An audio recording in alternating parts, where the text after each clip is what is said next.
La noche nos acompaña ya el doctor Esteban Ron Castro, él es experto en Derecho Electoral. Doctor Ron, muy buenas noches, bienvenido, gracias por acompañarnos en este diálogo, pues sería importante conversar con usted sobre este proceso electoral y quizás este tema puntual que está pendiente, la fecha en la que deberá posesionarse la Asamblea Nacional y con ello las fechas que no se han definido aún para la posesión del nuevo gobierno, de quienes estarán al frente del nuevo gobierno, Daniel Noboa y Verónica Abad. Se ha dicho que esto no puede ser más allá del 15 de octubre. Sus comentarios, por favor.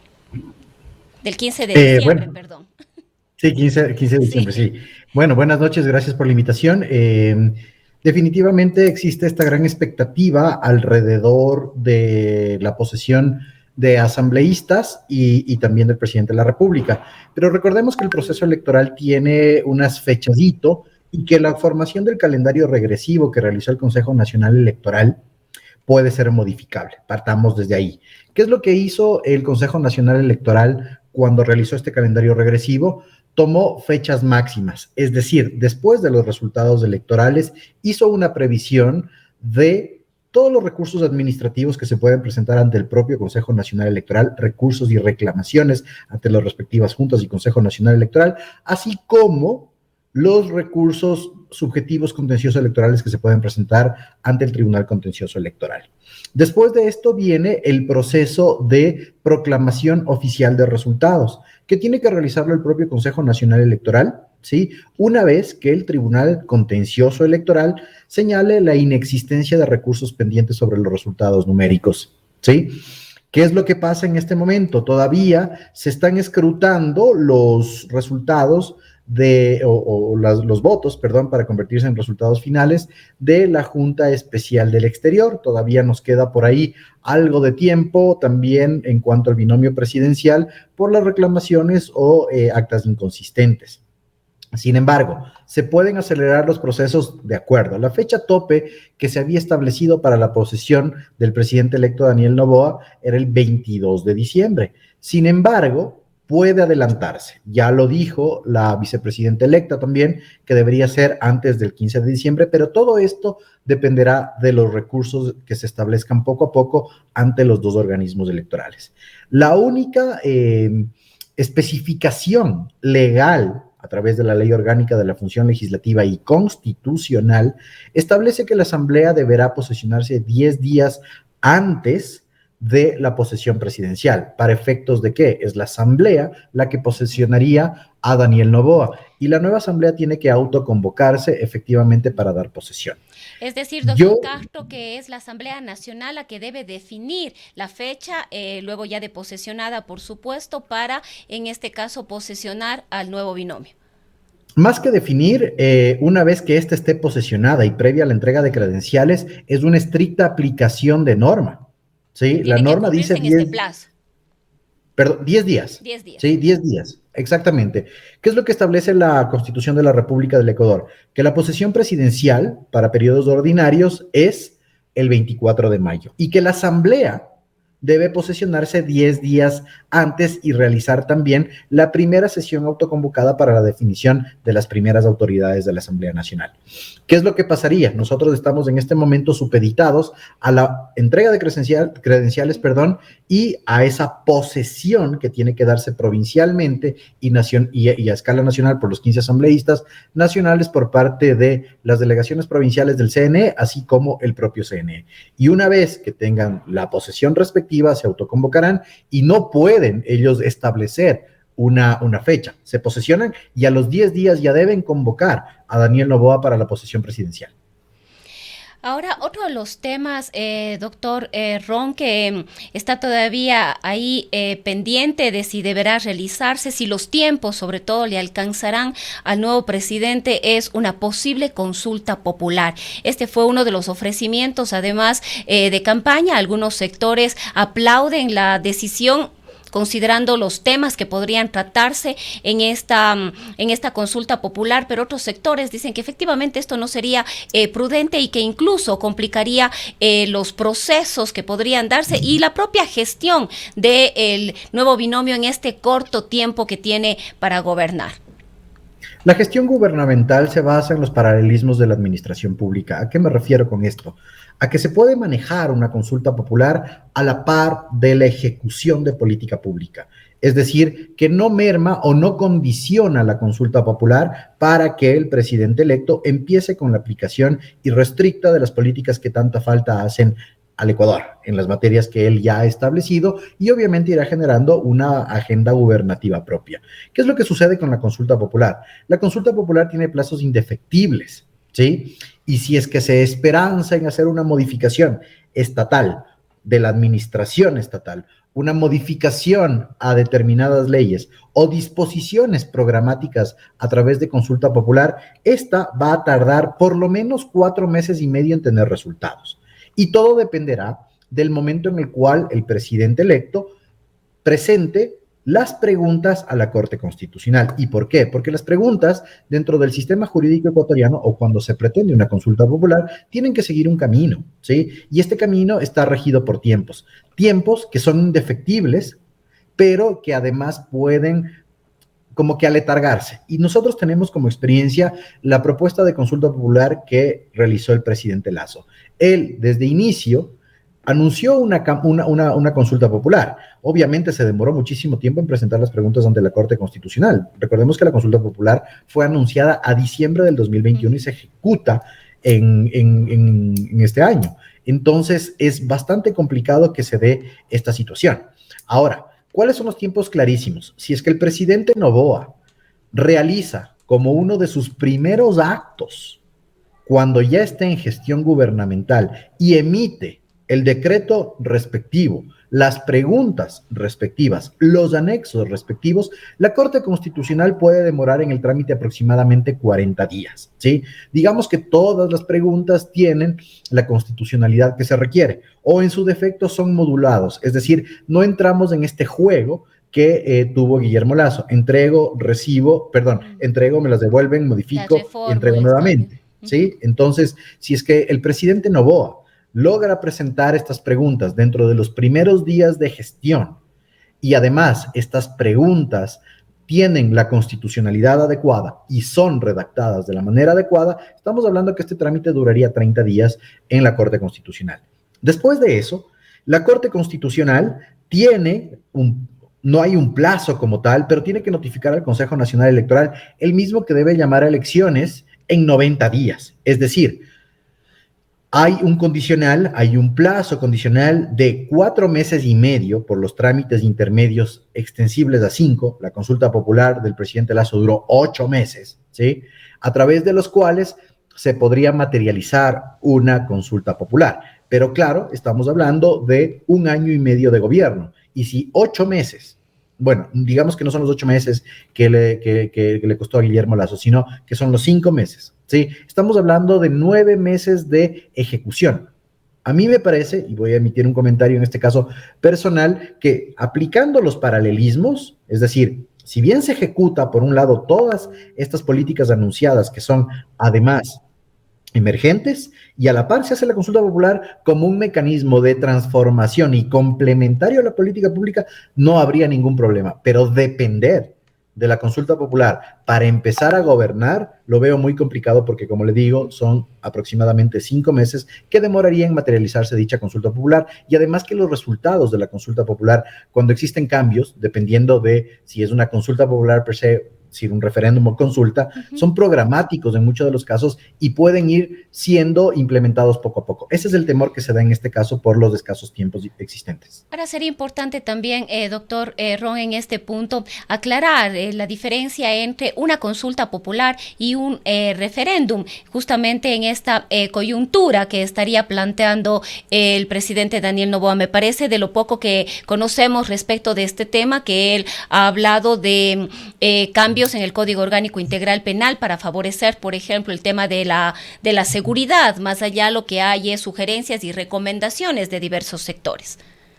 Así es, las dos materias que de un análisis progresivo del discurso se han podido identificar tanto en el discurso de Daniel Noboa como en el de Verónica Abad, implicarían dos materias. La primera, que es seguridad, Una de estas sí, nuevamente se habla de modificaciones al Código Orgánico Integral Penal, se puede hablar tal vez de imprescriptibilidad de delitos, tipificación de nuevos delitos o modificación en las penas. Eso es lo que se podría hacer, ¿sí? En el tema de empleo no tenemos seguridad de qué es lo que se pretende preguntar, tal vez se me ocurre, especulando un poco, lo que se quedó del gobierno, o al menos de la intención del gobierno del presidente Lasso, que era la generación de digamos que subgrupo o submodalidad de contratación, aunque eso sería manifiestamente inconstitucional.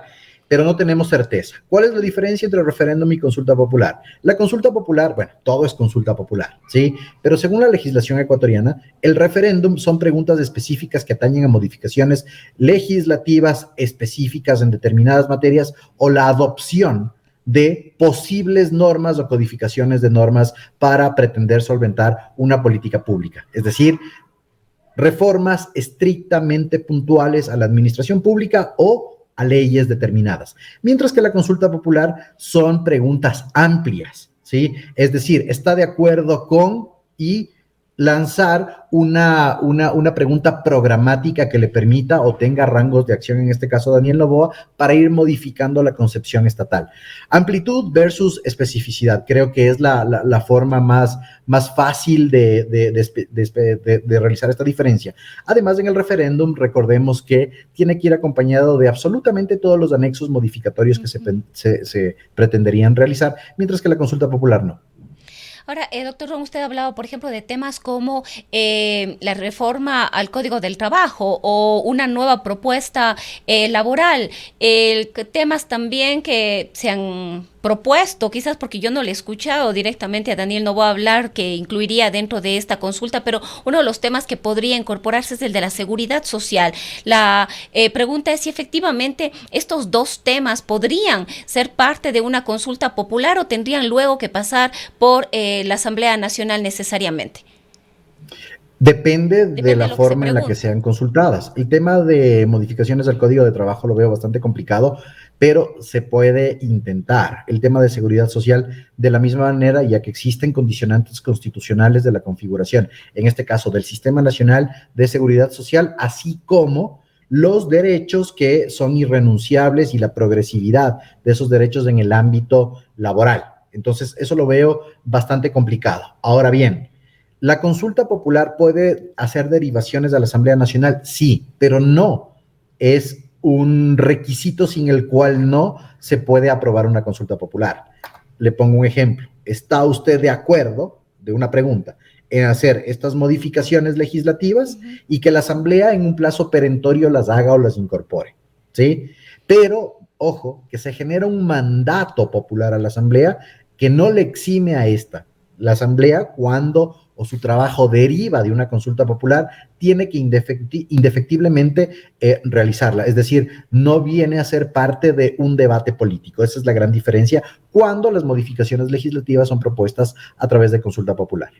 Y esto tiene unos plazos en caso de que pase este mandato a la Asamblea Nacional. Se me ocurre pensar que hay un plazo para el cumplimiento de esto, o eso debe estar establecido en la consulta popular, porque se me ocurre pensar que la Asamblea podría tomarse el tiempo que quisiera, y el tiempo de esta Asamblea Nacional también es muy corto. Quizás ya quedaría para la siguiente, y ahí todas las propuestas a la final quedarían postergadas.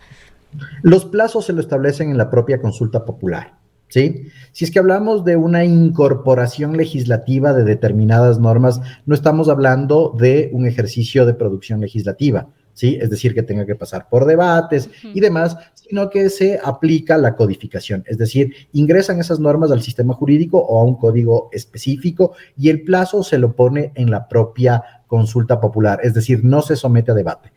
Eso si es que serían preguntas refrendatorias. Si es que hablamos de consulta popular, ¿sí? Si es que hablamos de consulta popular y decimos, ¿está de acuerdo con que la Asamblea realice una ley en determinada materia? No se va a consultar esto porque sería hacer una derivación. Tranquilamente Daniel Noboa podría presentar un proyecto de ley Recordemos que el Ejecutivo tiene iniciativa legislativa, podría presentar un proyecto de ley, no es que se pueda endilgar esta responsabilidad a la Asamblea para que justamente no se dé ese juego político y se dependa de esos plazos, pero si es que hay modificaciones específicas de las normas, se establece un plazo determinado. Pongamos un ejemplo. Cuando se aprobó la consulta popular de Lenín Moreno, esta que tenía que ver con modificaciones legislativas y la creación de la ley de aplicación de la propia consulta popular, hablemos del tema paraísos fiscales, es decir, a esa prohibición que tienen ahora los servidores públicos de tener dineros en paraísos fiscales, se le dio un plazo perentorio para que la Asamblea la realice como tal, y en 30 días tuvimos una ley,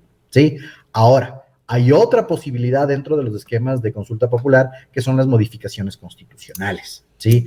Dependiendo de lo que se nos consulte, si en la consulta popular se plantea una modificación, bueno, en este caso sería una enmienda constitucional, esto sí pasa a la Asamblea Nacional, y la Asamblea Nacional tiene que restringirse a los plazos que establece la Ley Orgánica de la Función Legislativa para realizar estas modificaciones, que viene a ser aproximadamente 6 meses, 180 días. Ahora usted tocó otro tema, doctor Ron, y que también le escuchamos al presidente electo Daniel Noboa, de que ante la premura y el corto tiempo que tiene para hacer cambios, él ha tomado la decisión de gobernar y trabajar con la Asamblea Nacional a través de decretos ley de urgencia económica, cada 30 días. Dijo, cada 30 días voy a enviar un decreto ley. Esto considerando la situación de la coyuntura actual, social, política. ¿Cómo ve usted esta posibilidad? A ver, existe la posibilidad fáctica de que así lo realice el presidente Noboa, ¿sí? Lo que va a tener es que su equipo de la Secretaría Jurídica de la Presidencia empezar con dicho trabajo, porque recordemos que la iniciativa, en este caso ejecutiva, de proyectos en materia económica urgente, sale estrictamente del presidente, ¿sí? ¿Y qué o a qué hace referencia el presidente Noboa? Que el procedimiento para la aprobación de leyes de carácter económico urgente dura 30 días, es decir, una vez presentada por parte del Ejecutivo a la Asamblea Nacional, calificada en unidad de materia, y en segundo lugar, una cosa que es muy importante, en materia estrictamente económica, es decir, especificación y unidad, entra un trámite expedito, un trámite especial, expedito de 30 días. Por eso es lo que él dice, que cada 30 días enviaría ley con carácter económico urgente. ¿Por qué? Porque esto es lo que se demora dentro de la Asamblea. Bien complicado que se produzcan 18 leyes de económico urgente. Lo veo muy complejo porque, a pesar de que ese es el ofrecimiento de campaña, creo que poco a poco el presidente irá modulando dicho discurso, porque es una tarea harto compleja. Además, la Asamblea Nacional estaría dedicada solo a la atención de estas leyes. Yo interpreto esto como una maniobra de la relación ejecutivo-legislativo para que la Asamblea se dedique específicamente al tratamiento de estas leyes y mermar la incidencia que ésta tiene, ya que se estará ocupada en este trabajo, ¿sí? Mermar la incidencia que ésta tiene en la producción legislativa conveniencial, es decir, a esa conveniencia política que puede ser una herramienta de negociación, o en su defecto la activación de procedimientos de fiscalización y control, como son los juicios políticos. Es como cerrar las posibilidades de acción de la Asamblea para que no haya la confrontación o el contrapeso ejecutivo-legislativo exacerbado de los últimos años. Veo por ahí que sea factible. Puede ser factible. O sea, digamos, legalmente está ahí, pero legalmente ya la práctica sí, es otra cosa. Claro, legalmente se puede, porque los plazos de tramitación de leyes con carácter económico urgente son 30 días, ¿sí? Pero hay unos plazos intermedios que hace que no sean 30 días, tal vez un poco más. Y recordemos que la Asamblea Nacional, por una prohibición expresa de la Ley Orgánica de la Función Legislativa, solo puede tratar al mismo tiempo una ley con carácter económico urgente. Es por eso que el presidente Noboa ha hecho este planteamiento. Sin embargo, como le decía, una producción de 18 leyes con carácter económico urgente durante el año de gestión, bastante complejo. Creo que poco a poco irá modulando ese discurso, pero legalmente se puede. Políticamente vamos a ver qué puede suscitarse. Ron, en este tema, y quizás con una última pregunta en honor al tiempo, claro. esta competencia de declarar una ley como urgente es exclusiva del Ejecutivo. No es la situación igual como ocurría en este tiempo de muerte cruzada que gobernó sin asamblea el presidente y que la Corte Constitucional en su momento podía decir si es o no es carácter, si tiene o no tiene el carácter de urgente. En este caso, con la Asamblea Nacional no puede ocurrir eso. El presidente envía con el carácter de urgente, de económico y urgente, y tiene que ser tratada bajo esas consideraciones. No es que la Asamblea puede discernir si eso no es urgente. Exacto, es una gran pregunta la que usted señala. Sí, el único que tiene esta competencia privativa de declarar con carácter urgente o económico urgente las leyes es el presidente de la República. Lo que sucedió en este periodo extraordinario de muerte cruzada es que a través de la iniciativa legislativa, ¿sí? Por decreto ley, el presidente Lasso envió me parece que son 9 proyectos que no fueron calificados por la Corte Constitucional. ¿Pero por qué se daba esto? Porque no teníamos asamblea y la Corte Constitucional, a pesar de ser un organismo contramayoritario, debería hacer este ejercicio de control. Sin embargo, ¿qué es o qué puede determinar la Asamblea Nacional? Es las dos cosas que yo les decía: especificidad de materia, ¿sí? Y unidad de materia. ¿Qué es lo que pasó? Recordemos con este intento de ley con carácter económico urgente que envió el presidente Lasso, que era esta ley macro que abordaba temas inclusive de seguridad, tema de empleo y además tema de zonas francas, me parece que fue, no lo recuerdo muy bien, que dijo la Asamblea: no hay unidad de materia. Le devolvió al presidente y el presidente empezó a disgregar estas leyes, es decir, a separar en virtud de las varias materias y fueron devueltas. Y ojo que acá se exigió inclusive, cuando fueron presentadas por el presidente Lasso, el pronunciamiento de la Corte Constitucional. Así que la Corte Constitucional vuelve a tener un rol protagonista para la calificación de la unidad de materia cuando se presenten este tipo de proyectos por parte del presidente Noboa. Bien, doctor Ron, queremos agradecerle por habernos aclarado y compartido estos criterios de esta noche. Siempre es un gusto. Gracias a ustedes por la invitación y excelente resto de semana. Ha sido el doctor Esteban Ron Castro, experto en Derecho Electoral, a las 19 horas con